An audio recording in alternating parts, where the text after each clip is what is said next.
ఆలోచిస్తున్నావు అక్క? మహాదేవి ఇంకా చిన్నపిల్ల. మన రోజుల్లో ఈ వయసులోనే పెళ్లిళ్ళై అత్తవారిళ్ళకి రాలేదు. మనం పడ్డ కష్టాలని మన పిల్లలు కూడా పడాలనుకోకూడదు మంగళ. పరిస్థితులకు తగ్గట్టుగా మారక తప్పదు కదక్క. మీ పరిస్థితి బాగా ఉండి ఉంటే నేను మాత్రం ఎందుకు ఉద్యోగానికి పంపించమంటాను దేవిని? ఇంటింటికి వెళ్లి అమ్మవారేమైనా డబ్బులిస్తారా? దారి చూపిస్తుంది ద్వీపస్తంభంలాగా. దారంటూ తెలిసాక ప్రయాణం చేయవలసింది మనమే, అమ్మవారు కాదుగా. మహాదేవి ఇంకా 10వ తరగతిలోనే ఉంది. తను ఈ ఉద్యోగానికి రాదేమోనని నా అనుమానం. ఒకవేళ వాళ్ళు అమ్మొద్దంటే? ఇంకొక మాట మాట్లాడితే నాలుక కత్తిరించి జేబులో పెట్టేస్తాను దరిద్రుడా. అయ్యగారు,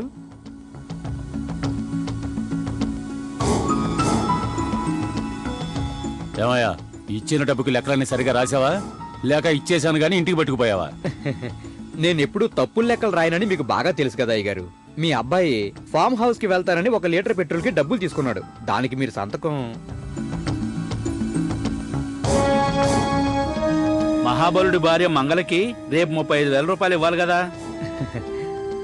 డిపోలో ఒక అమ్మాయి ఉద్యోగం ఖాళీ అయింది. ఆ ఉద్యోగం వేరే వాళ్ళకి ఇచ్చారా? అన్ని మనం అనుకున్నంత మాత్రాన జరుగుతాయి అయ్యగారు. మంగళకి ఎవరినైనా చూడమని చెప్పాను. ఆవిడేమో మహాదేవి అనే పిల్లని తీసుకొచ్చి చూపిస్తానంది. మంగళ తీసుకొచ్చిందని కాదు, మహాదేవి మన డిపోలో ఉద్యోగం చేయడం మనకి ముఖ్యం. పరిస్థితులకు భయపడి పారిపోకూడదు. నువ్వు పారిపోవాలన్నా కళ్ళు కావాలి కదా, ఆసుపత్రి ఖర్చుకి డబ్బు కావాలి కదా.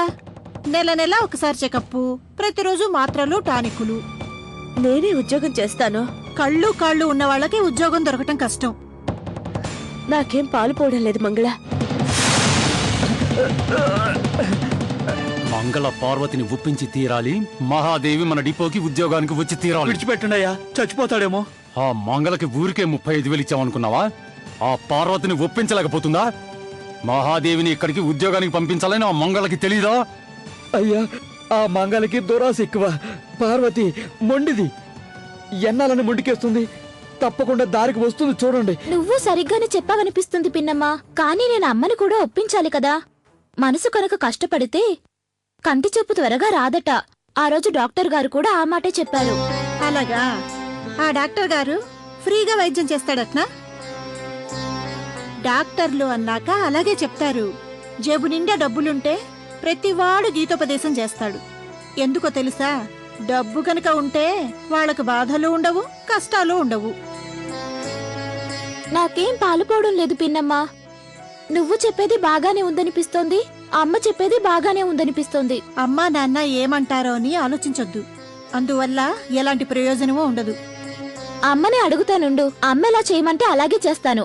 నాకుగా నేనొక నిర్ణయానికి రాలేకపోతున్నాను పిన్నమ్మా.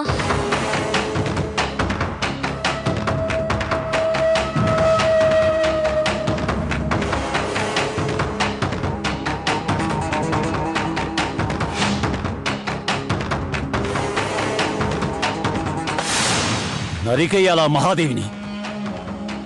నంబూద్రి గారు చెప్పారయ్యా, దుర్గాపురం కథ పునరావృతం కాకూడదన్నారు. కాల్లో ముళ్ళు గుచ్చుకున్నప్పుడు తీసిపారేయాలి కదరా. నంబుద్రి గారు వచ్చేస్తున్నారు. పద్మావతి హత్య కేసుని మూతపడేలా చేయడం, అడిగిన వాళ్ళ నోరు మూయించడం మీకేమైనా కష్టమైన పని అయ్యా? లోకానికి శవం మీదే నమ్మకం ఎక్కువ. చచ్చిన తర్వాత తెలిసింది పద్మావతి అనే మనిషిక లేదు అని. ఈ లోకం తీరు నాకు బాగా తెలుసు.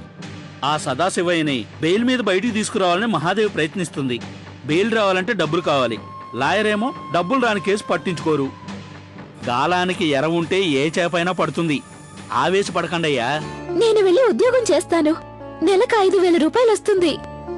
నాన్నగారిని విడిపించుకోవచ్చు, నీకు వైద్యం చేసి కళ్ళు తెప్పించుకోవచ్చు. ఆ 9 పుణ్యక్షేత్రాలు వెళ్ళవచ్చు.